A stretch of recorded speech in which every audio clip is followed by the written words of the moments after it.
Welcome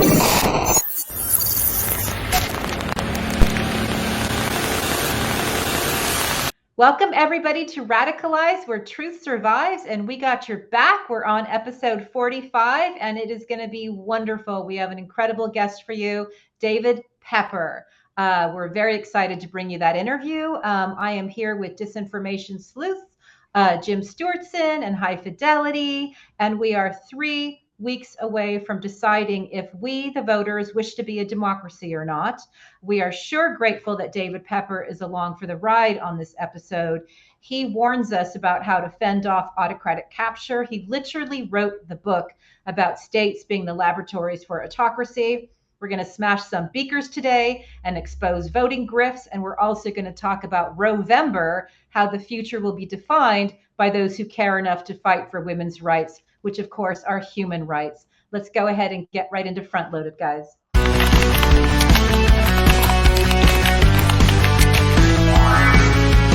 Front Loaded.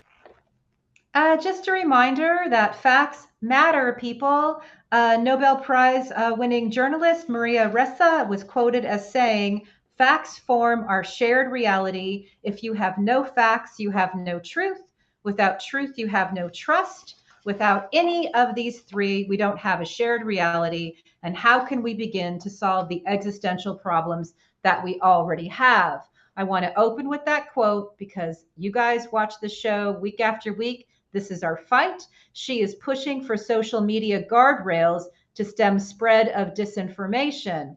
Hi-Fi always talks about we need a tech summit. He's of course right. And as we'll learn and why it matters, fake news laws are always pretty much passed by dictatorships as a way to silence truth. But what we need to do is figure out how to put those guardrails up. It may be complicated, but it's something that we need to do. Lügenpresse was the first thing that Hitler came up with for a reason, because you have to eliminate truth in order to,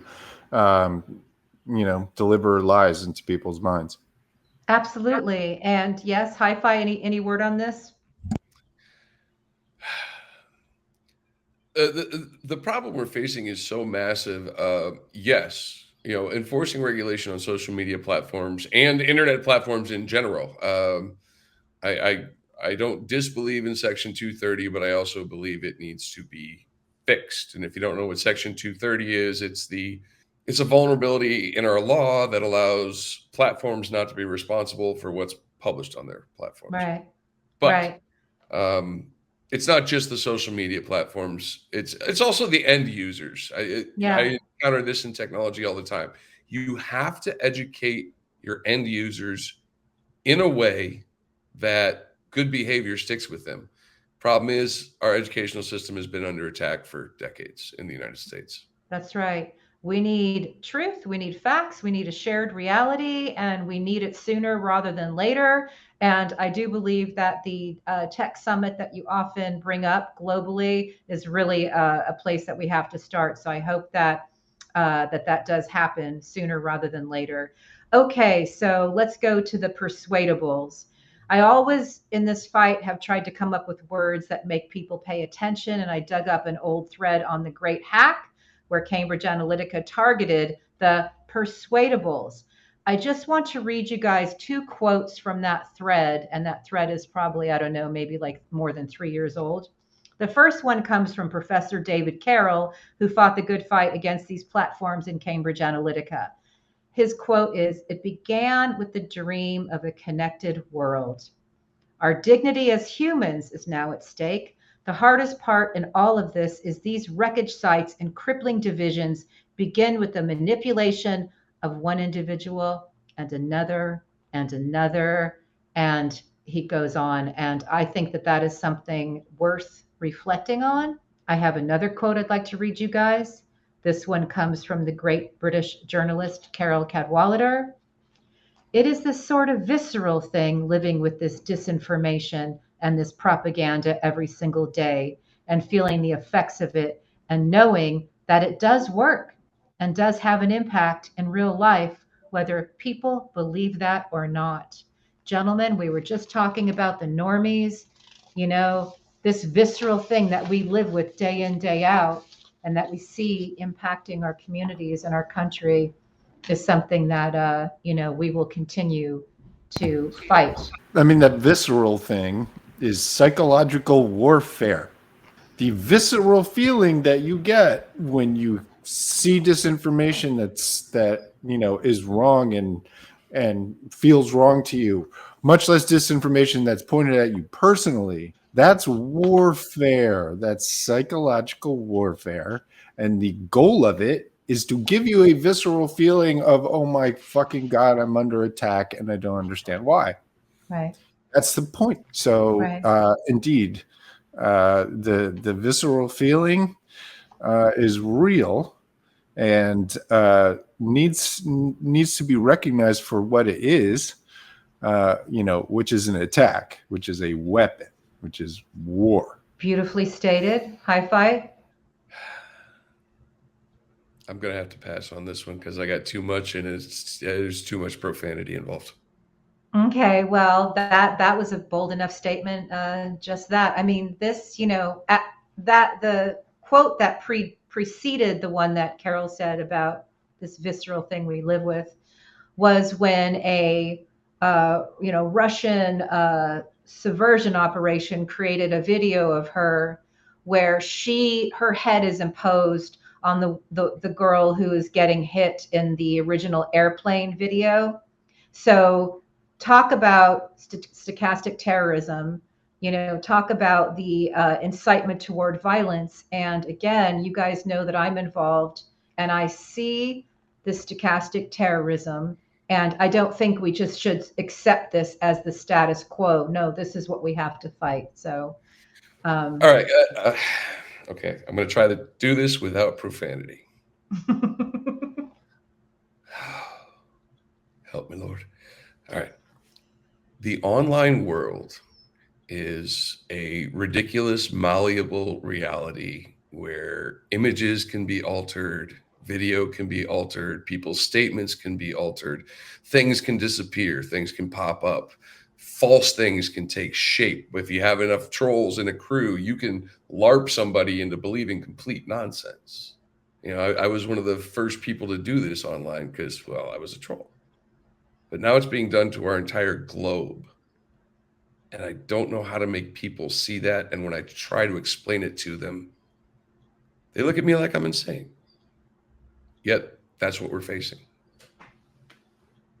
Well, I'm glad that you weighed in because that's absolutely what we're facing. And speaking of global trolls, let's go to my Feed Your Head thread because I think it's really important that we point out that news broke last week about an associate of Oleg Deripaska.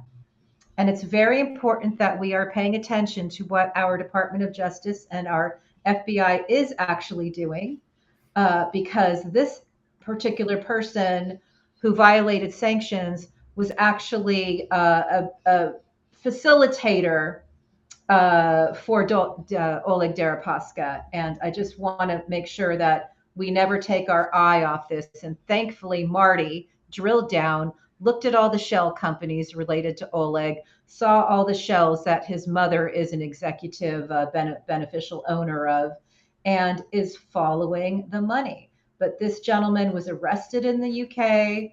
It's bizarrely, he's the cousin of Helena Bonham Carter, which is kind of strange.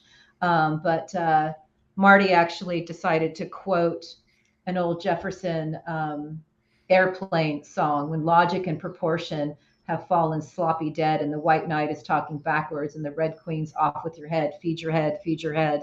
It's an amazing insight into who the network, when we talk about going after the network, we have to talk about people like Oleg Deripaska. And this is something that our kleptocratic task force is doing. And I think it's important that we do note the victories.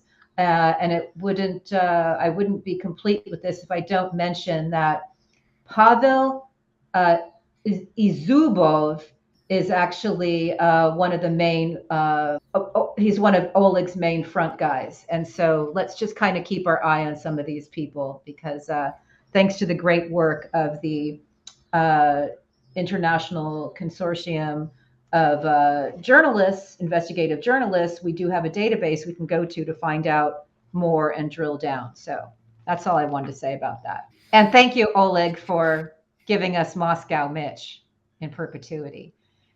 Last but not least, gentlemen, I just want to see if you guys think we're going to get any Rocktober perp walks, or if we're going to get any perp walks before Christmas, specifically Donald Trump, Mike Flynn. Do we have any speculation on that? That image right there is something that my friend John put together, and that is based on an incredible pre-code film called I Was a Member of a Chain Gang. And yeah. So let me say this to our audience. Dear audience, if you would like to get Heidi a mob roll-up for Christmas, make sure you start voting now. Make sure you vote as soon as possible, and get everyone you know to vote as soon as possible.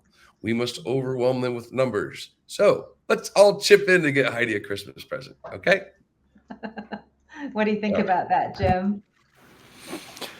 Yeah, we're not going to get any rest before the midterms, because Merrick Garland has already said, "Ooh, the most important thing is norms." Because there's I mean, that is a legitimate, I guess, guideline that they're not supposed to do it, but there's so much norms that are still going on in our government. And I'm going to say it one more fucking time. When you've got a fascist insurgency, all norms is giving up ground to your opponent. Yeah. They're playing a different game. Whether you like it or not, they are playing a different game. So stop dicking around with your powdered wigs and your fucking norms and your goddamn fountain pens, and get some fucking people in prison. Yeah. I would like to point out that actually the fascists do have norms, and Roger Stone was kind enough to tell us what those norms were. Fuck the voting. Let's get right to the violence. Yeah, that's a direct quote we heard from the most recent January 6th committee hearing, and that's a really good point. High five, both of you. Yeah, there's your norms, guys. I just want to issue a correction. I'm a bizarro cinephile, but I got the title wrong. I Am a Fugitive from a Chain Gang. It's a really important film from 1932. It delves into a lot of issues about how people can get into the system. But as you can see, it was remade there with all the people that I would like to see spend the rest of their lives in prison for the treason that they've committed against our country. Okay, so moving right along to Hi-Fi's word phrase of the week. The word phrase of this week is iron triangles. Now, you may ask yourself, what is an iron triangle? An iron triangle is when there's 3 points in an organization. Robert Mueller talked about this in one of his speeches. And in his speech, the iron triangle was organized crime, corrupt government officials, and corporate leaders, business leaders. Jim made a good point when we were discussing this. Trump just happens to be all three. Yeah. There's your word phrase of the week. Amazing. That's a really incredible speech. Please read it, revisit it. I include it in my book, It's Complicated, because that came out a decade ago, but it foreshadowed everything. He also talks about, in that same speech, he talks about how domestic terrorism is going to be something that is going to be very important to focus on, put resources toward. And what have we seen? Homegrown terrorism. Yeah, not cool. Yeah, we've been ignoring it for years, and I know why, but I'm going to say I haven't figured out why. Well, all I know is that speech foreshadowed so much of what we're living through. So thank you for revisiting that. And I'm very grateful, and I will always be grateful for what I learned from the Mueller report. And if only more people would have read it, maybe it would have had an impact. But again, people are just, in some sort of disinfo, sphere. All right, Hi-Fi, let's get into why it matters.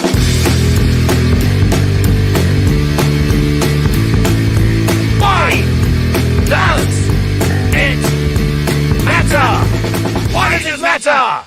Why High Fidelity? Why it matters this week. First story. Let's talk turkey. No, not talking about Thanksgiving coming up soon. What I'm actually talking about is, look, we are generally a proponent of laws against disinformation, right? The problem with some laws against disinformation is that they can be used as a weapon by an authoritarian government. And Turkey's new law could jail journalists for 3 years. This is not a protection. This is a weapon to cut. And specifically, it is to cut off Erdogan's critics. Yeah, I mean, it's interesting that most of the countries that are, according to that report, so many of the countries that are creating laws against disinformation are actually the authoritarian countries. Where we really need laws against disinformation are the democracies that are being hammered because of the vulnerabilities that Jim was just talking about. So, but what really annoyed me in that Turkey report, not that Turkey report, but if you scan and look at Turkey disinformation, there's so many headlines that just do the superficial layer. They don't show that this is something that's being weaponized against truth. I mean, can I also point out that Turkey is an ally of Erdogan is an ally of Putin, and Erdogan was one of the primary funders of the plan to overthrow the 2016 election by giving Mike Flynn a shitload of money to run anti-Hillary psyops from MAGA 3X. Also, Mehmet fucking Oz is a Turkish spy who's got dual citizenship and has no fucking business running for Senate in America. The motherfucker did advertisement for Cambridge Analytica as a foreign asset. So stop fucking letting these people come into our government.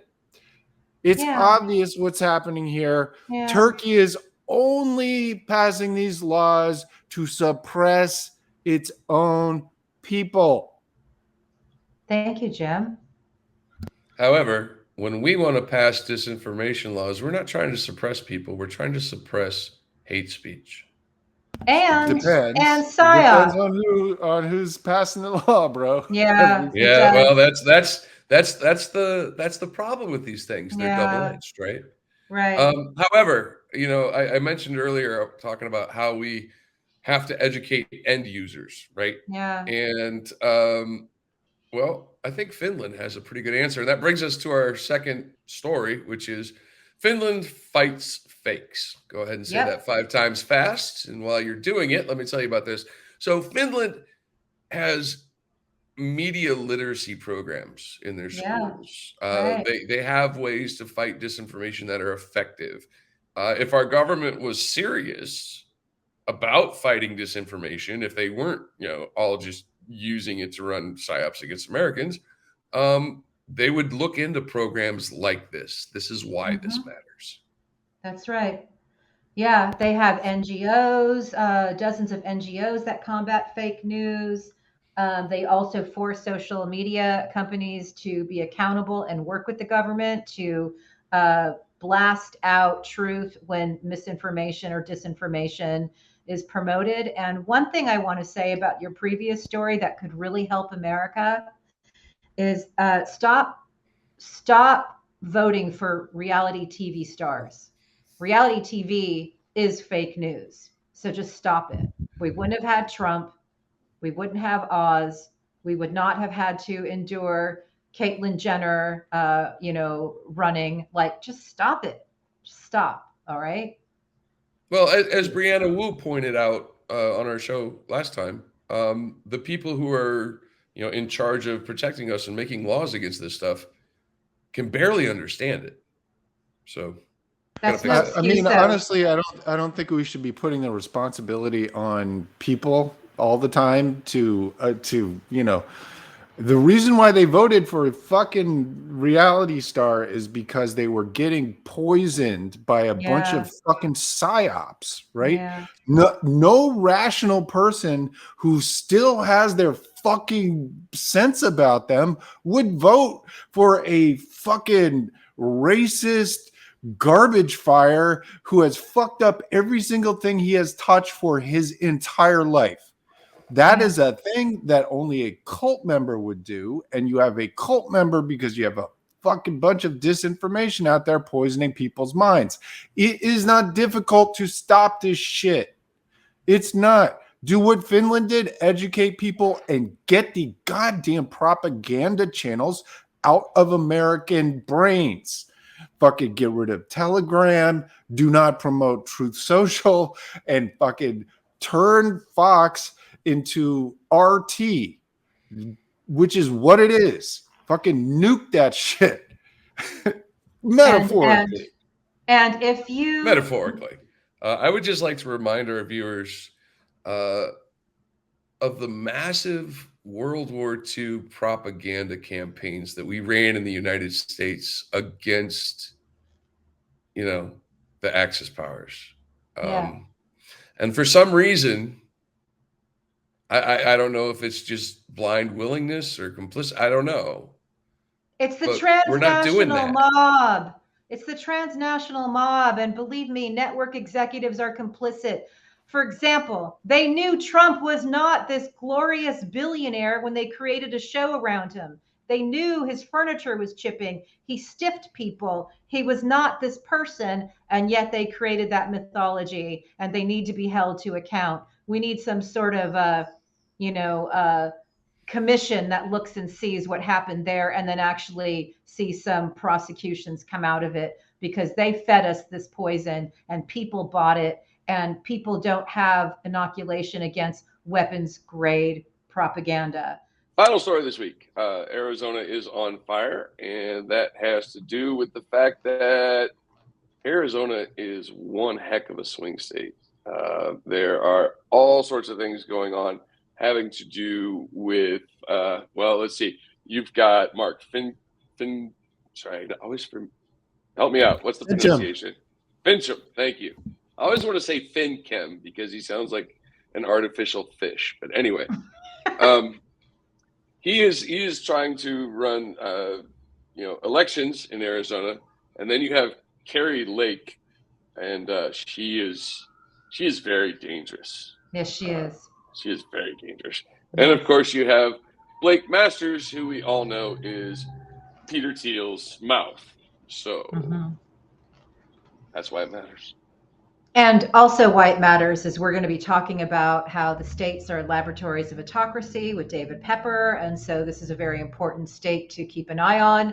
They kind of saved the day in Arizona in 2020. And now we will be learning about all the strategy that goes into creating this kind of menace in battleground states. So very important story.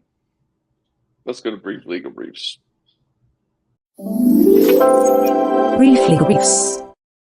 This is a story that came out a couple weeks ago. I missed it, so I don't know if you all did, but I need to bring it up. A vast disinformation network from Russia pushed sham news websites to spread Kremlin talking points about the invasion of Ukraine. 60 websites were created, 1,600 Facebook accounts, faking the newspaper The Guardian, faking Der Spiegel. They pushed fake news on Ukraine. This goes back to what Hi-Fi always says. These platforms do not police themselves. This shit was up all summer and pushed by Russian embassies in Europe and Asia. And guess what? It took investigative reporters in Germany to expose it before Meta took action and took it down. This is 6 years after 2016. So, what are we doing? Why is it up to investigative reporters? Butts kicked. That's what Yeah. we're doing. Right? Yeah, right. right? 60 websites. If this is Jim. information warfare, we're so far behind, it's ridiculous. Well, we're going to talk about that with David Pepper. We are going to talk about playing some offense. And I think that's going to be, our mantra with David is fight like hell, and we're fighting like hell. And speaking of hell, hellscape. Jim Stewartson's hellscape. Oh, fuck. Look, we have less than 20 days. My message is simple. I'm going to give you some reasons that I'm giving you my message.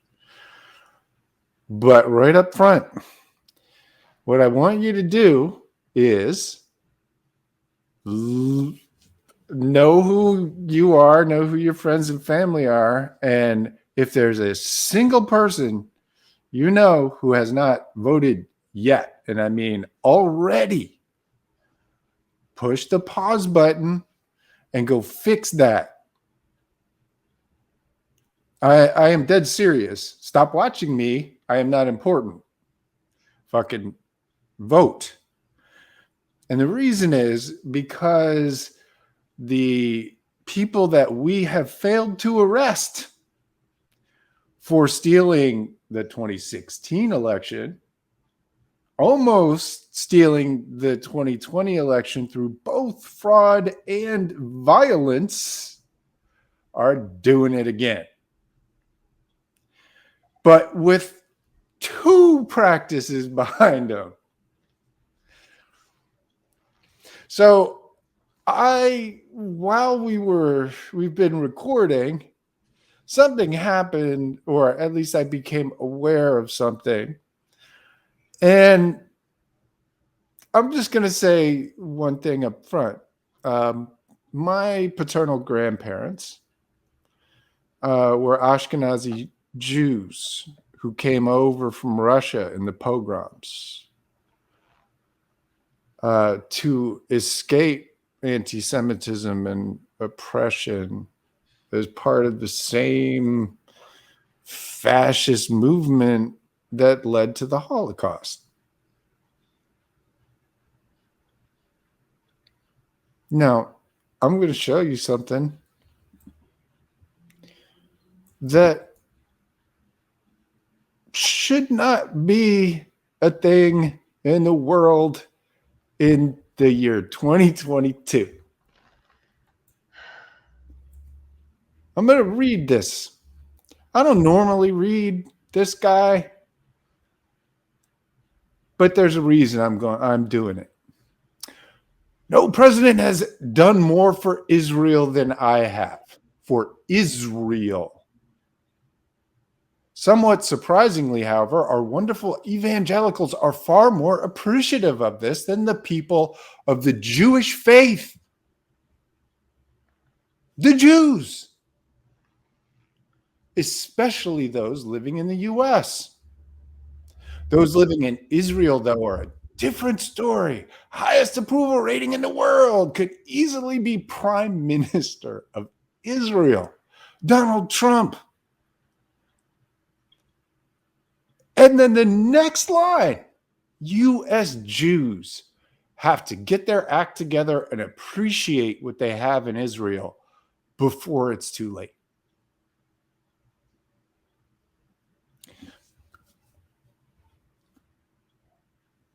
That's just Hitler. That is verbatim. And the reason why I am so particularly turned up about this fucking Nazi saying straight up Nazi shit is that Google just approved this to go into the Google Play Store. Yeah. Now, is this really a thing that Google wants to be responsible for? Donald Trump is calling for a second Holocaust. You fucking morons. What are you doing? Now, I'm going to talk about one other thing real quick, which is my friends and enemies on the left who find themselves in an ideology of nihilism, anarchy, and for some reason find yourself sympathizing, otherwise known as simping, for Putin. Why the fuck is that? Well, the reason is because you're in a cult. You're on the equivalent of what's happening with QAnon on the right. It's not your fault. It's a literal strategy. It's called several things, and I'm going to get into briefly a little political science, whether you like it or not. Horseshoe theory and the Red-Brown Alliance are very similar concepts. The Red-Brown Alliance is a tactic first deployed in Russia in opposition to the liberal pro-capitalist Russian government in the 1990s. It describes an alliance between the far left and the far right. And guess who invented it? Alexander Dugin, Vladimir Putin's brain, the strategist behind the Eurasian philosophy, which is causing all this shit, which is the reason why Vladimir Putin is obsessed with Ukraine and obsessed with destroying the United States, so obsessed that he has been paying for people like Mike Flynn and his entire network to destroy us from within. And the important part to understand about that, it is not just on the right. It's on the left too. It's very important that it's on the left too. I'm going to show you what Alexander Dugin's logo was. It's this little red one here, which is just the Nazi eagle, except with a fucking hammer and sickle in the middle. Subtle, right? You, if you're simping for Vladimir Putin and you think you're on the left, you're just in this little circle right here with this big fucking Nazi eagle around you.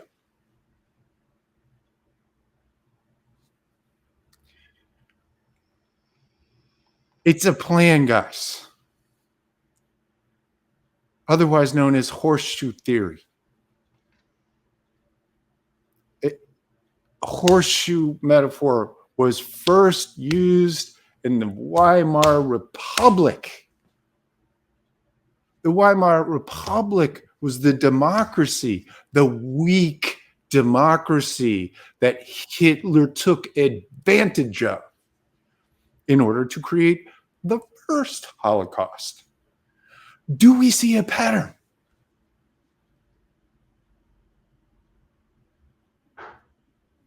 Do we see a pattern? Do we see the fact that Donald fucking Trump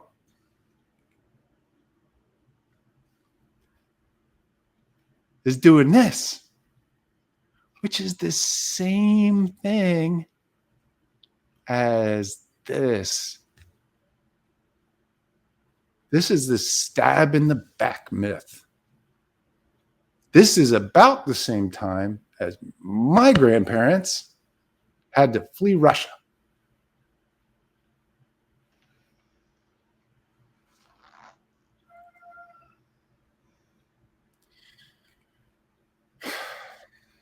So listen, I know this has been intense, and I apologize. I know this is very difficult content, but I am putting it in these very, very stark terms for a reason. because we have action that we can take now.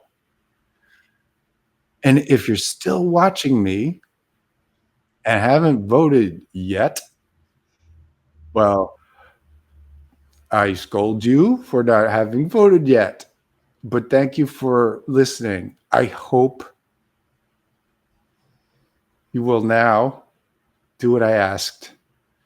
Get your vote in, because there are plans to make the polls a nightmare.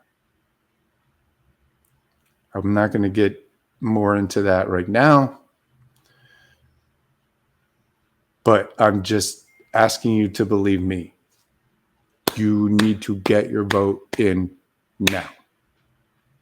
Also, one last thing. Arrest Mike Flynn. I got to throw something in, Jim. My ties to Jewish folks are not as deep as yours, but my aunt married a Jewish guy. My cousins are Jewish. I've been to bar mitzvahs. And you know what they say about the Irish. You pick a fight with one of us, you pick a fight with all of us. So take your whole crew. I just want to point out that Jim knew what was coming January 6th and warned everybody to stay home, and they did. Take Jim seriously.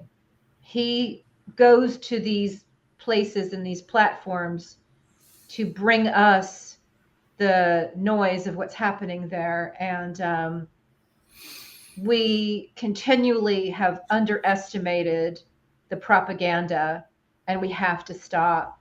And there's only 20 days left to decide if you're on the side of democracy or not.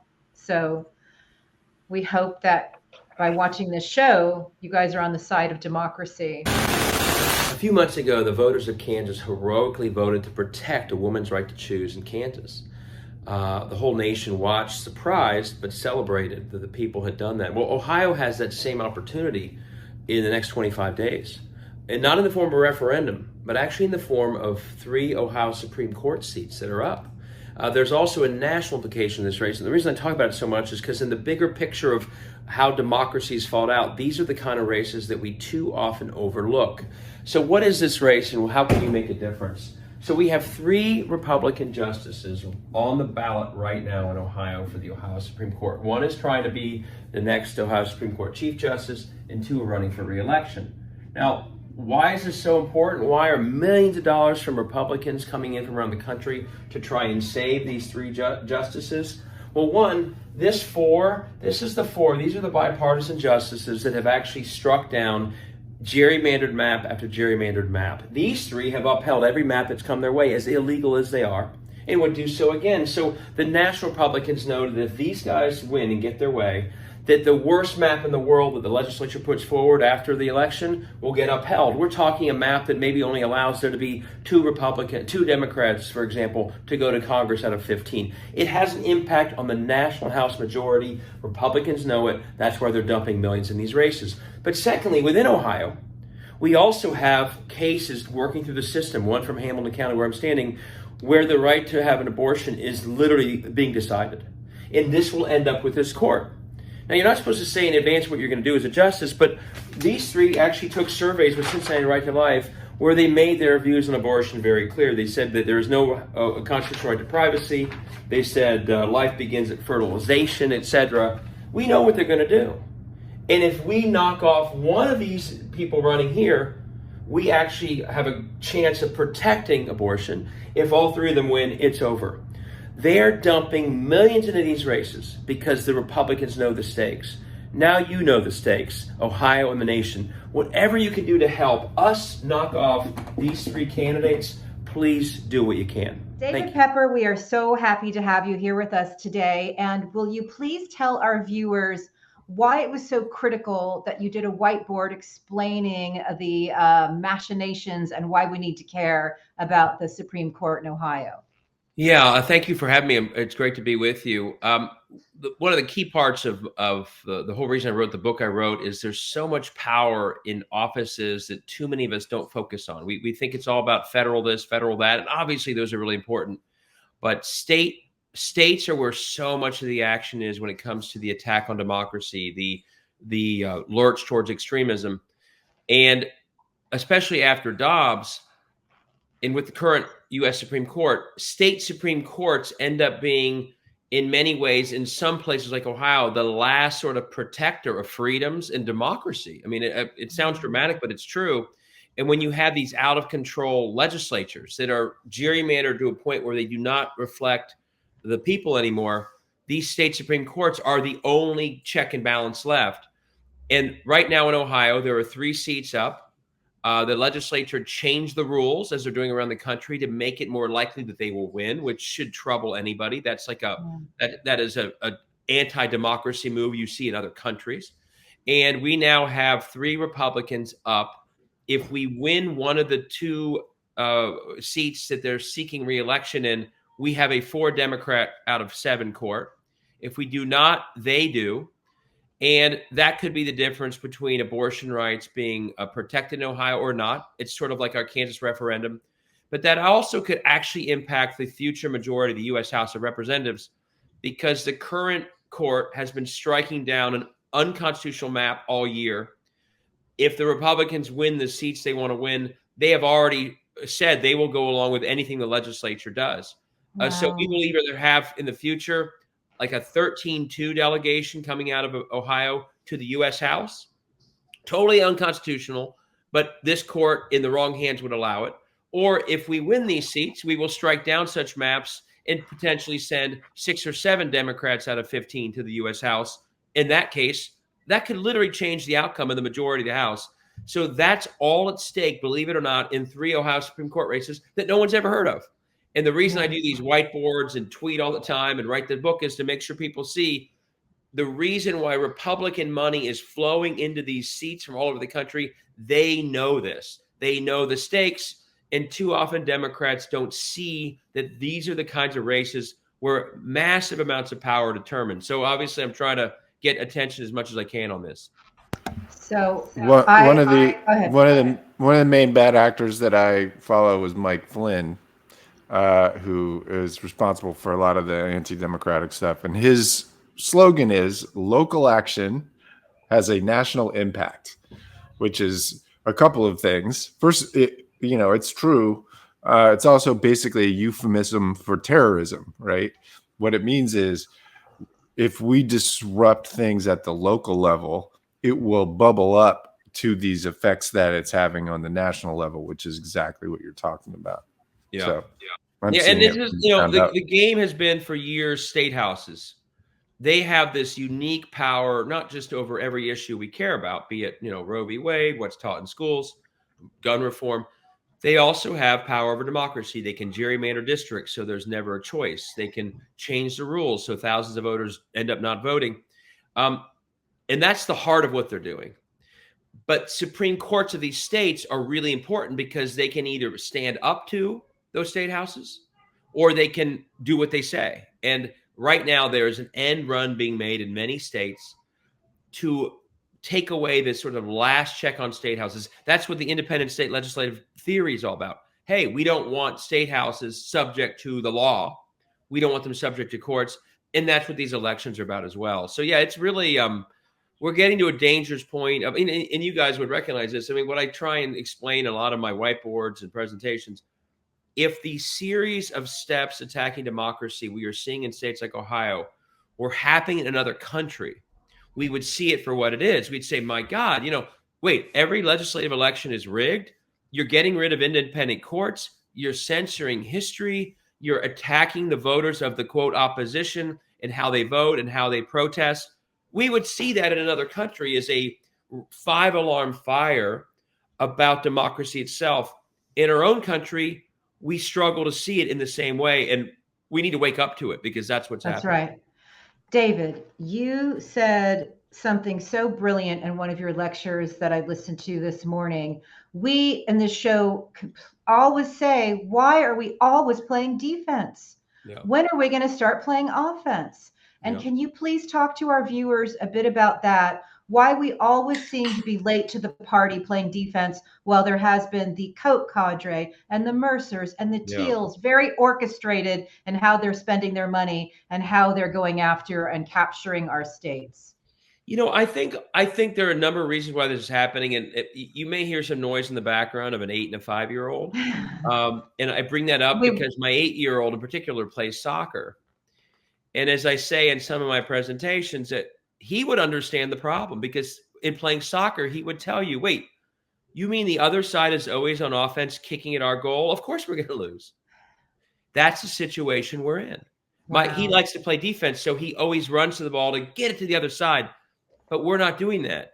And the reason I say this is, once you realize that the power over democracy is largely at the state level, and all we focus on as pro-democracy, and I'll say Democrats and others, is a few federal offices. As important as those federal offices are, they're largely defense. They're largely trying to get into place Supreme Court justices that will not uphold these crazy laws out of states. Offense is the state house. That's where the law in Dobbs came from a state house. The other laws are coming from state houses. The attacks on voting rights are coming from state houses. They're not coming from Congress. And what we end up doing is we always focus on the federal. It's the bright, shiny object. We're looking for the most exciting federal candidates, the big stage, the next Obama. The Koch brothers don't care about Obama as much as they care about power. They want to win the White House, of course, but they especially, the heart of what they are doing is through state houses. And it's, again, if the person is dynamic, great. If the person can't put two sentences together, as long as they're in an office doing the damage to democracy, advancing the right-wing agenda, they don't care. If that person ends up having to quit because of a scandal, they don't care, as long as the next person does the same thing. So they are always on offense doing that damage. And we are always basically playing a federal game. And of course, we need to do that well there, but we never go back. Here's an example. After the Dobbs decision, we all freak out and we say, my God, if we don't win the next few Senate races for the U.S. Senate, we will not win. And of course, again, we want to win the Senate races. Do you know what the offensive reaction would be? Who the hell passed that law back in that state, and how do we vote them out of office? How do we make them feel accountable for being extremists in their place where they're elected? How do we change our infrastructure so we are running like in Kansas, where we saw Roe v. Wade win, right? How do we go on offense back where the laws are being passed so extremists aren't passing law after law without ever even having people run against them? Think about it this way. Going back to my soccer analogy. Sorry, my voice is getting a little rough, so I got to get some juice in me. We'll join you. Think about the soccer analogy. 10 players shooting at a goal. And one goalie standing there trying to stop every shot. We're the goalie. State houses are the players. Whenever they score, we say, oh my gosh, we need a better goalie. What I'm saying is challenge the shot. Go to that state house and run against the people that are running those terrible laws through. Yes, let's get a bigger goalie. Let's get 5 Supreme Court justices. Let's get a better Senate. But also go to where the shot is being taken. The Mississippi State House, the Ohio State House, the Tennessee State House. Run everywhere. Because here's the bottom line, as Kansas showed us. They are so extreme now, they are not in tune with their own states. But when you don't run everywhere, they never feel accountability for doing extreme things. And when you don't run everywhere, you also don't know where your next Kansas may be because you're not even trying. So we have to, next time, or as we go through this, whenever there's a Dobbs decision, the correct response is, yes, go win the federal election. But who the hell passed that law back in wherever state it came from, and how do we run against them? Wow. So the next time they don't want to pass in the first place because they lose or feel accountability for being extremist. In Ohio right now, I would say run against the people who forced that 10-year-old rape victim to go to Indiana for an abortion. That is an unsustainable position. It is supported by 10% or fewer of Ohioans. Go on offense against the people passing those laws. And so that's when I say we are never on offense. We are always on defense. We always demand a better goalie. We never go challenge the shots as they're being taken. And then we just keep doing it again and again and again. Go ahead, Hi-Fi. That's so brilliant. Yeah. So speaking of us taking shots again and again, can I ask, I live in Ohio. We know about the HB6 scandal. We know about First Energy. We know about Randazzo. We know about his connections to DeWine. Where the hell is law enforcement, and why is this taking so long? Because these people getting hit might make an impact on regular voters. Yeah. So they're basically, the only time scandals seem to be enforced in Ohio is when the feds get involved, because the Attorney General of Ohio is part of the party that is, breaking all the laws. I mean, if you go back before that, so there's the biggest bribery scandal in the history of Ohio is literally right in front of us. Mm-hmm. Unfortunately for the Republicans and unfortunately for everyone else, the trial starts in January. Oh my God. But as I write in my book, and by the way, the book is all about how Ohio is sort of a case study, but it speaks for a lot of states. Part and parcel with these undemocratic states is corruption. It's right in the middle of all of them. I guarantee you, the Brett Favre story, that's an example. Once you no longer have accountability, the politicians are really about pushing money from the public to private players. That's why it always repeats again and again. So Hi-Fi, before we got to HB6, it was the for-profit charter school scam called White Hats. And the reason I bring this up is the current Attorney General that is supposed to be enforcing the law, he literally got an honorary degree and gave an award to ECOT, which was literally scamming taxpayers. He gave them an award for outstanding accounting work when he was state auditor. So you never, I mean, it's funny and it's awful. And so the point is, you don't have enforcement unless the FBI comes in. And to their credit, they did come in, but that trial's not till January. So, and one of the things I put in my book is, and I really worry about this from Mar-a-Lago to January 6th, the feds have to be tougher on the lawlessness because right now there's not nearly enough accountability. So in this case, it is being pursued. It's not going to be before this election.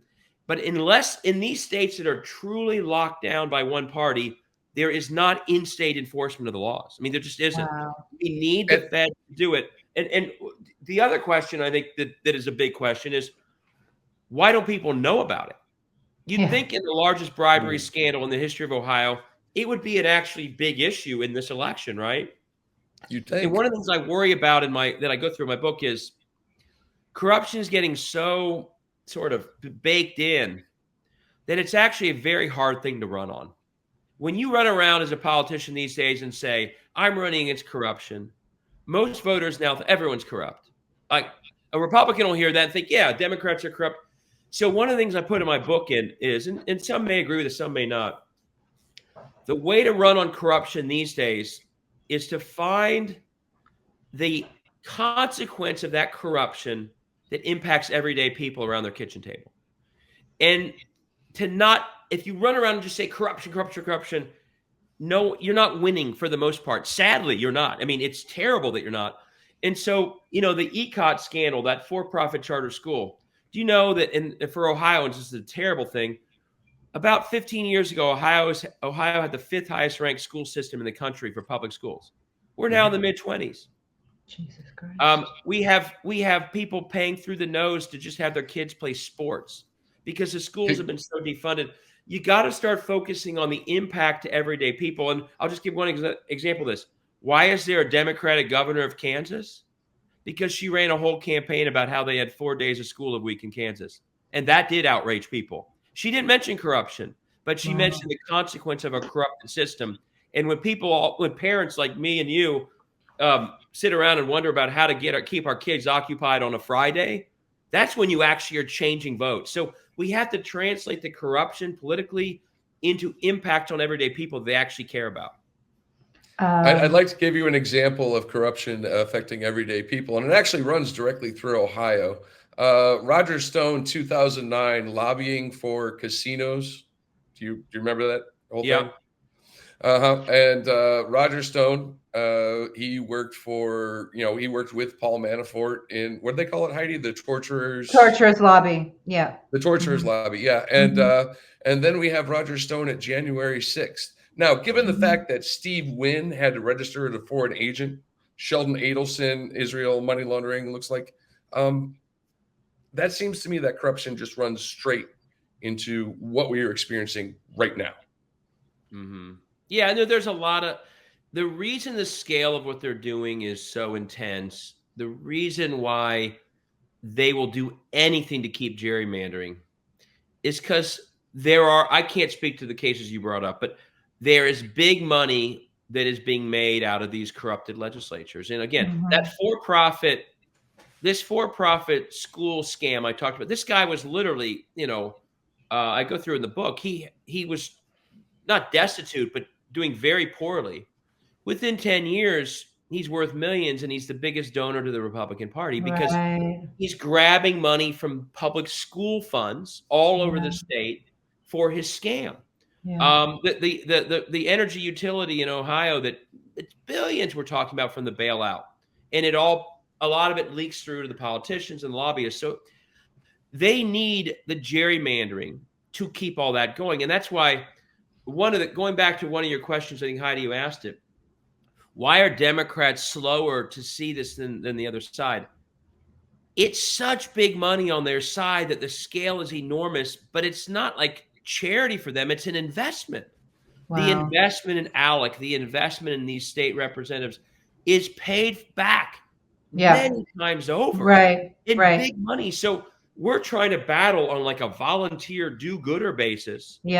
While their scale is big money, people making millions, you name it. And that's why that does make it a harder fight. The reason I wrote my book and the reason I do this every day is I'm an optimist. I think we can succeed, but the scale of what we're fighting is really big, and it's scarily big, and we need to be smart enough. Now, on our side, what do we have? Look at our Senate races.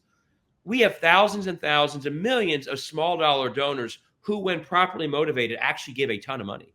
But what we have not done, and this is part of the point of my book and all my going on, we have not said to those small dollar people, we have to put our money behind a more sophisticated pro-democracy plan.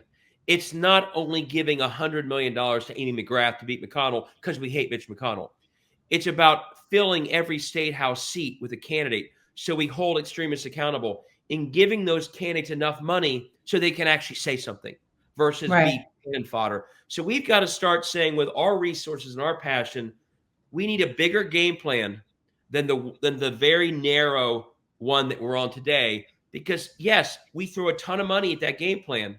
And here's the worst part, and this is the part that's frustrating. Even when we think we're winning, we're not. We thought we won in 20, right? We won the president. We won the Senate. We won the House. It felt, but does it feel like democracy is winning? No, because our game plan's too narrow. You have a problem if when you thought you were winning, it turns out you weren't. You better take a hard look at your game plan. If you celebrated victory and a year later you still find that you're not winning, that speaks to the need to greatly broaden and deepen all that we're doing.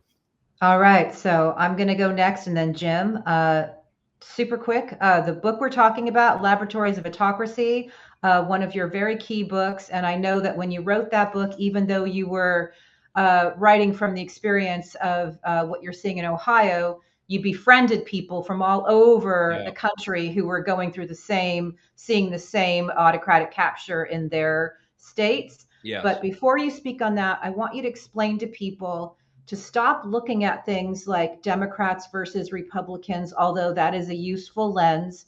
It's either you're pro-democracy or you're not pro-democry. Can you please speak on that first, and then share with us some of your interaction with people? One of the key things is we really have gotten into, it's not only the two parties, we run around with a never Trump lens. And part of the point of my book is this began before Trump ever ran for president. If Trump had admitted that he lost, it would have continued. If Trump were locked up tomorrow, the attack on democracy would continue. And when we only think of this as Trump, we are giving cover to a whole lot of people who don't even act like Trump, but they are attacking democracy. And the damage that we do when we do this is, and I get the politics of it, but just to think about it this way, so many voters voted for Joe Biden in 2020, and then because they were troubled by Trump, and they were told never Trump, and then they voted for Republicans the rest of the way. And so many of those Republicans they voted for are the same people who did phony audits in Arizona, who tried to deprive Georgia voters of water and are going to, who gerrymandered Ohio. But we told them, hey, if it's not Trump, it's okay. The teams are, to go back in history, and I read a lot of history, it would have been like saying when Jim Crow was fomenting, are you for or against Andrew Johnson? Like it's not the right lens. The lens is, are you for or against democracy and living with its results? And those are the teams. And what I like about that, and I'm not naive about this, but what I like about that is that does bring in Republicans who care about democracy. And there are some. I ran I wasn't nasty, but I ran in a nasty race in 2006 for county commission of Hamilton County. Millions, believe it or not, on a county commission race. When I won, it was the first time we had a majority in 30-something years. I beat someone named Phil Heimlich. He's literally the son of the Heimlich maneuver inventor. My yard sign said, vote Pepper, the Heimlich remover. Okay. He was a very conservative Republican. I endorsed him for Congress 5 months ago as a Republican. Why? Because he's for democracy. He's for the results. We disagree on many things, but we can agree to disagree and fight that out through a democratic process. And he agrees on that, and I agree with that. So I endorse him. And whenever he'd say to me things like, David, thanks for sticking your neck out I'd be like, I'm not sticking my neck out at all. This is easy. So once you get out of the never Trump, democracy or not lens, one, it means you see that many people who don't act like Trump are attacking democracy as fiercely as he is, and in many ways in a more sophisticated way. But it also frees you up to, at moments, unify with independents and Republicans around the cause of democracy. That's a really important frame shift I think we need. And it's part of how we'll get there. And it was the failure to do this. And the parallels to our history and all this are very scary. It was the failure to unite in the late 1800s around protecting Black voters in the South that got us Jim Crow. People did not see, different people in Congress. They let themselves stay divided on other issues. And they did not say, we're going to agree to disagree on those. We must fight for democracy. And because of some of those divisions, they did not, in the end, protect democracy in the South. And that's what got us all the new segregation and ultimately Jim Crow for a century. We have to unite around democracy. Wow, Jim. Yeah. Wow, you're hitting all the important points for me. Trump is a symbol at this point. They're going to martyr him and turn him into basically Jesus. They already think he's Jesus, right? But they're going to turn him into, this sort of mythical figure as opposed to any politician. I think the other important thing that you're saying is that the people who are against democracy are trying to destroy America from the inside out, right? And so speaking of the 1800s, the only time we've ever actually had a civil war, the mechanism they used was the states, right? It was a group of states who were fighting the federal government, right? So it's these exact same two wars that you're talking about on the federal side and on the state side finally coming into contact.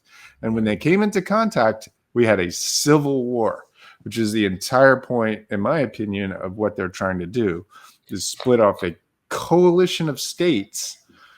And they say it out loud now, by the way, on their little podcasts. We need to build a coalition of states that will fight against the tyrannical federal government, which to me sounds like we're creating Confederacy 2.0. I think what you're pointing out are incredibly important examples of what is a larger plan, basically, to split America. Well, let me say this. I think their goal is essentially, and I do this. This is one of the whiteboards that's got shared the most. The people driving this, one, unlike Democrats, actually know very well that democracy can be subverted. That the history of that in our country and in the world is very clear that it can be, and the rest of this country is kind of in this post 1970s very privileged view that an 80 or 90-year-old African American would say, "Why do you have this view? Do you not know what we did all throughout the 20th century?" Yeah. The privileged view is that democracy is just there, it's safe, it's intact no matter what. It's not. It's not. It never has been. In this side, the side driving a lot of this understands also that they represent a deep minority viewpoint. And this is where I'll put a slight iteration on what you said. They know that in a world of fair elections, that Kansas referendum would be the result on everything they try and do. Right. They know that. They're not. That's why Mitch McConnell tells Lindsey Graham to stop talking and Rick Scott to stop talking. The smart ones know they would not win trying to get guns in everyone's hands or, sending 10-year-olds to Indiana to get an abortion because they can't get one. That is all banning books. This is all loser 20% or less political stuff, okay? So their goal is not even, I don't think it's just to split it. They want to get their minority worldview in place somehow, knowing that in a world of a safe, fair democracy, it wouldn't happen. States become the place to do that. And this is what the one thing I'd say, and I think High Five agree with this. This is the irony. Ohio voters do not agree with that minority worldview either. They don't. We're a 55 to 60% state when it comes to our support of Roe v. Wade. 90% of Ohioans want background checks for gun purchases. What they're doing is they're using state houses to run a state counter to that state's views, just like Kansas voted for choice. So it's basically using state houses to put into place in those states and beyond a worldview that even those states don't agree with. I mean, I go through this in the book. By 9 percentage points, by 9 points, Wisconsin voters in 2018 chose a Democrat for their state house. Wow. Across the state. But in that Wisconsin state house, they have a 2-to-1 supermajority Republican. So they're basically hijacking through gerrymandering and suppression states that they actually don't even represent. So the irony, if what you're saying is true, it happens, and I hope it doesn't.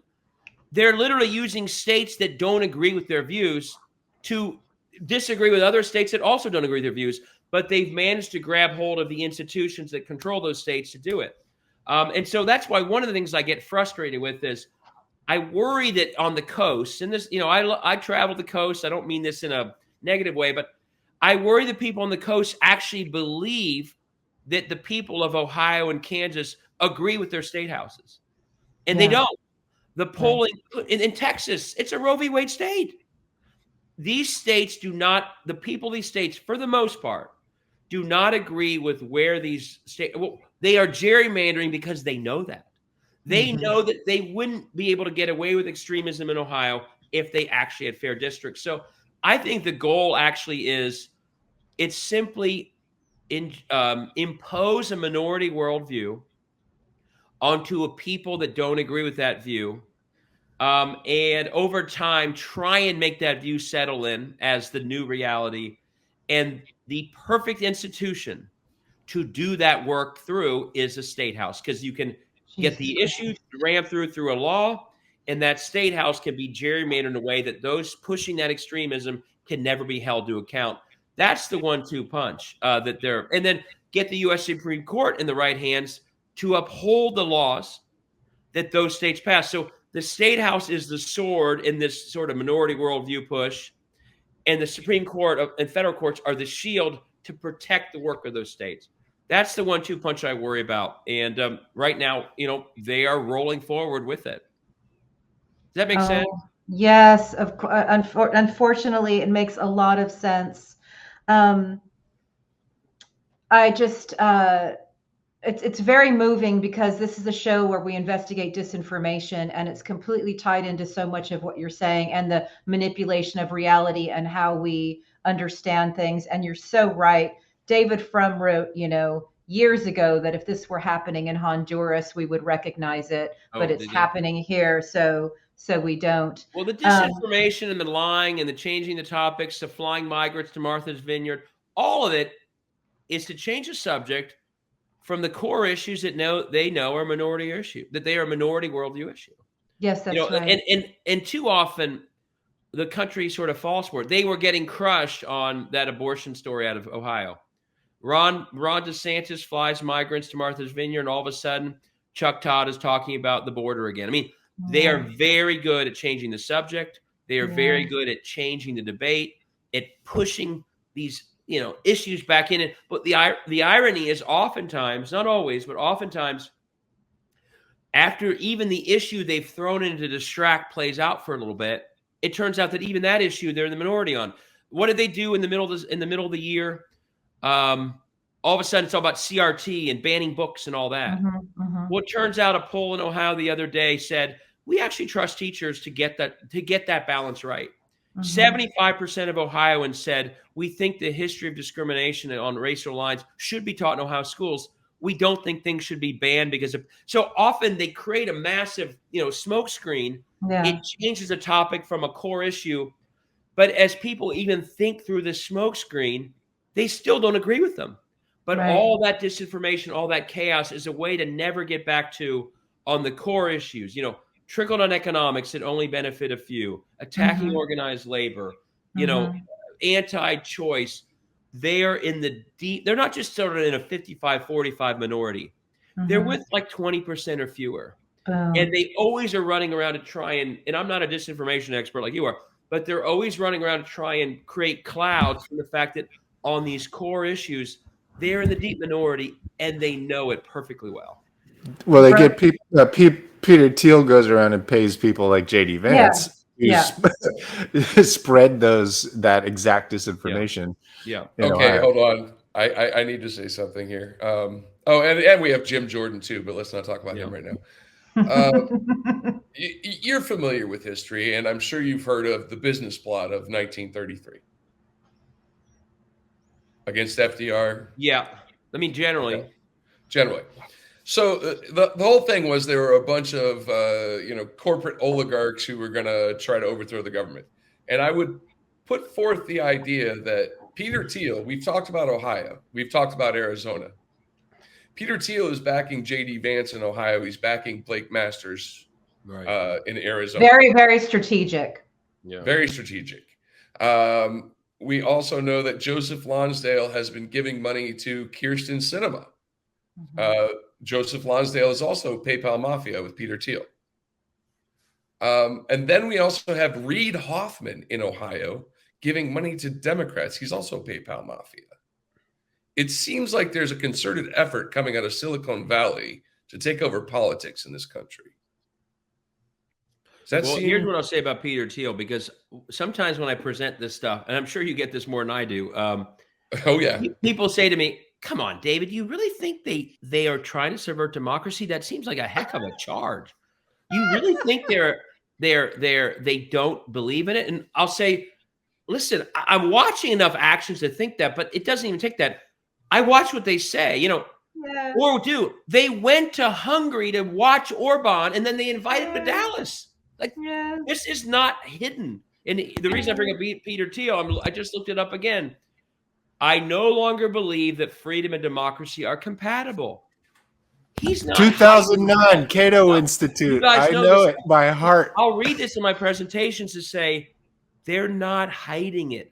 Celebrating Orban, the world's perfectionist of competitive autocracy, and studying what he's doing tells us, Peter Thiel tells us what he thinks about democracy. And yes, as you said, he's trying to help J.D. Vance and Masters and the others. It's very worrisome, and they're not hiding the ball. And so much of what, so I'm very, I'm trying to help Tim Ryan as best I can. The good news is that if they had picked the right candidate to be a much harder environment, Vance is a horrible candidate. And the fact that it's basically tied speaks to what a good candidate Ryan is, what a bad candidate Vance is. But this is nip and tuck. I mean, this is close. But yeah, their big money is literally saying we don't believe that democracy is compatible with our notions of economic freedom, and because they want intense trickle down, and they don't want the majority to be able to interfere with that intense trickle down or regulate it. And most people would say in our country, we don't agree with that, and they don't want that. That's why I say they have a minority worldview. They know it, and they're dedicated. And some are dedicated for social and cultural reasons, but others are dedicated for financial reasons. We do not want the majority to have a say on what we're doing. And in this case, it's also clearly massive amounts of money trying to do the same thing. That's right. And I would like to add to your talking point, when people push back on you about Peter Thiel, ask them this question. Why did Peter Thiel just spend millions and millions and millions of dollars, and now he's applying to Malta for citizenship? Yeah. So one thing I want to say is Maya Angelou, when people show you who they are, believe them the first time. We always forget that. I know we only have a couple more minutes with you. I'd like you to just a couple quick lines on your Rovember thread, because we always want people to be left with hope, reality, what they can do. And Kansas, I think, is a great example of what can happen when people say, we don't agree with what you're trying to push on us. It's funny. So I'm going to do a whiteboard on this because it really took off. I've always been annoyed by baggage fees. Okay. And I don't want to assume your guys' ages, but I think we maybe are around the same age. So we were alive before baggage fees. So when I see the airline say to me, oh, if you do X and Y, you can put your bag under for free. I'm like, I'm not impressed, because I remember when it was always free. Right? But as I stood in this thread, when they first brought up baggage fees, as annoyed as we were, they knew that over time we would basically pay them. But they knew that those people 20 and 30 years younger than us would have never not had a world without baggage fees. So they accept that world as reality, and they don't even. And so when they hear about a free baggage underneath, they're excited. And the point of that goofy analogy is that's what happens with big change in society. The people pushing big, including negative change, know very well that if we accept it at the beginning, over time, memories fade. Over time, the fact that it was better before, that fades. And all of a sudden, people accept a new world, as much worse as it may be, without even knowing that it actually was far better. That's what Jim Crow, that's what Reconstruction to Jim Crow was. People forget that there were more registered black voters in Louisiana in the 1870s than white voters, and that there were black elected officials at state rep, Congress, mayor, majorities of state houses. People forgot. It's tragic. And 30 years later, there were only 600 black voters left in Louisiana. There had been, tens and tens of thousands, and there wasn't one black elected official left in Louisiana. And that initial, okay, it's changing some. The people at the very beginning who know how bad it is have an obligation to fight. Then, before 20 years later, before people don't even know that it was better. And again, I think that with baggage fees, voter ID, all these things settle in, and years later, no one even knows. And my deep, deep fear is that's exactly what's happening right now with Dobbs. That the initial outrage of that 10-year-old a month ago is already, we're now focused on the Ron DeSantis flights, the stories of cancer, people struggling with cancer, or girls being raped and having to deliver or move. They're already fading from the headlines. And my deep fear is that in a couple, even in months, let alone years, the current anger about what's happening will fade. And the current 10-year-olds in 5 or 6 years, the only world they'll ever have known is one where there's no abortion access. And all of a sudden, just like Jim Crow set in, we just start to accept that new world. And so the point of that thread was the most important time to fight is those people who know that it is a dramatic decline in freedom, to fight that fight early, before it settles in, before memories fade, before history is rewritten. because we are right now at a precipice. Roe could either be a 50-year figment of history that goes away and people don't remember, or it can be how America is. And if we do not, in the next 20-something days, figure out how to win this thing, there is a deep danger that, just like Jim Crow set in, and no one remembers that there were black voters voting in big numbers and black elected officials, the same thing could happen here. So I fight like hell for the next 20-something days, because if we don't do this, that worries. But if Masters and Vance and the Republicans running for the House Supreme Court and all the others lose, so we get a national abortion law in place, and we have a state Supreme Courts saying abortion is a right enshrined in the Ohio Constitution, and that's all in balance right now. If that happens, then we protect it and we don't let it settle. If we fail, I'm telling you, we'll talk on a call in 10 years. My fear is it will settle in. So this is the moment when we still feel the outrage. It's faded some. Someone tweeted back to me, by the way, on my thread, that they think the reason Dobbs leaked early was to let it start settling in earlier. Yeah, we do too. I don't know, but I think it had that effect. We do too. So we have an obligation for those in the future who will not know what things were like to fight right now to protect the world we're in before it starts settling later. And the people who are my kids, when they're old enough to figure it out, if we don't do this, the only world they'll have known, just like the people don't know a baggage fee is something that they didn't have before, they will not know that abortion wasn't banned everywhere, and they won't challenge it because it's the only thing they've known. It's scary, but my hope is it inspires those of us who right now, most of us know this is the world we want to protect. For those that are behind us, we have a chance to protect it. We better fight like hell right now. And that's why, whether it's the Ohio Supreme Court races, whether it's Val Demings in Florida, whether it's Mark Kelly in Arizona, wherever you can protect the current status and fight for the national protection of abortion, everything else. This is the moment that fight may decide everything.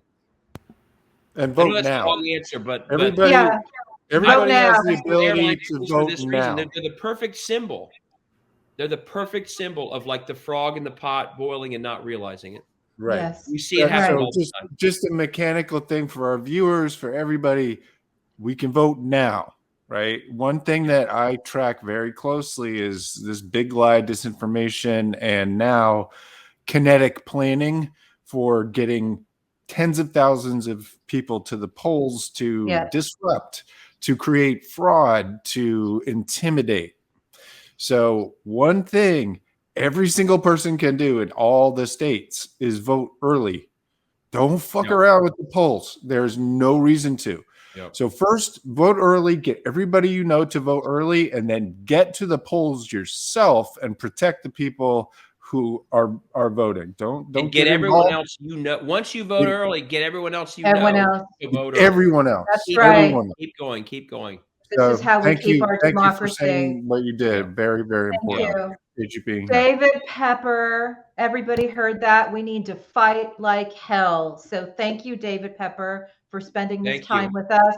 Everybody buy his book, Laboratories of Autocracy, as well as his other books. One of your books, by the way, is a thriller that shows a little bit of a Russian intervention in our I worked voting in Russia system. years ago, so that's going to be part 2 if you come back. Well, because I mean, that's probably why you understand this so well, is because you know that the way that they operate is real, that these psychological subversion and control is something that they do to their own people. Yeah. And so, the other reason, real quick on this, my book, I used a Russian to analyze America. And he takes advantage of weaknesses in our gerrymandered system to get goals he wants achieved. And because I'm doing that as a novelist, I'm inspecting us as if we're another country. Yeah. And the minute you take yourself out of your party, you take yourself out of being in Ohio, and you examine our country and what's happening from somewhere else, which is what I do in my novels, so much of it becomes so clear. that within our country, because we have this privileged view that democracy is safe no matter what, or because we have a partisan view that, oh, our party couldn't be doing that. We just have put our guard up.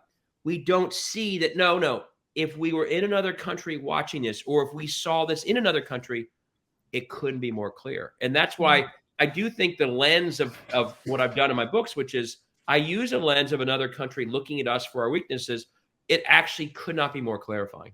Wow, that's amazing. We interview people globally, from the former president of Estonia to people in Ukraine. Our show is always bringing the global perspective. So high five, one last word. I know you're just wanting to thank him, I'm sure.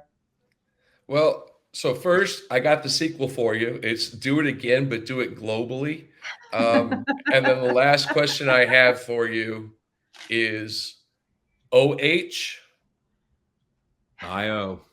By the way, did you see that this was funny? I don't know if you saw this. Did you see when Trump came to Youngstown, that JD Vance? Oh, yes. Yes. Well, this shows you a lot. Mm-hmm. In that crowd, one of the candidates before Trump spoke said OH. No one said IO. They just started cheering. Wow. Which told you this wasn't an Ohio crowd. This is that group of like Grateful Dead type followers. Yes. Now, there maybe were a couple IOs, but when you say what Hi-Fi just said in front of any Ohio crowd, it's IO loudly, more loudly than I did. And that group didn't even know what that candidate was talking about. Wow. So it shows you that this that was not an Ohio-based crowd. I'm sure some were, but that's incredible. That crowd intel. was from wherever. Couldn't even know the most base. I don't know what the equivalent in California, other states would be, but didn't even know the most fundamental, simple Ohio cheer when they were called to do it, which told you everything about this sort of movement. It just travels around the country and keeps cheering for Trump. Wow. So it's an evolutionary psychology trait. It's called tribal call and response. It's a vocalization of the group. They're not of our group. Yeah. Right. That showed it. That was not an Ohio crowd. Wow. Well, thanks so much, David. Yeah. Thanks, everybody. Yes. Thank you Take very, care. very much. That was incredible. Thank you so much. Talk to you later. Wow. So I first learned about David Pepper through Ruth Ben-Ghiat, and she has been encouraging people, obviously, to be paying attention, learning from history. Clearly, another incredible expert who reads books, writes books, so we know what we're talking about.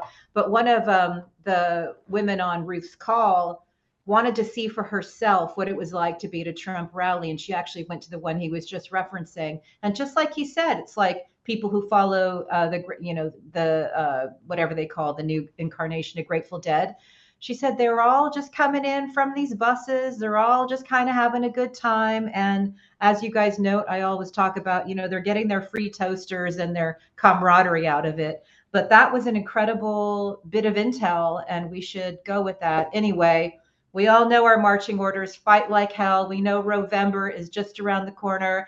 And why don't we go ahead and go out with a woman in charge? And let's hear from the Prime Minister of Finland and what she has to say to Vladimir Putin.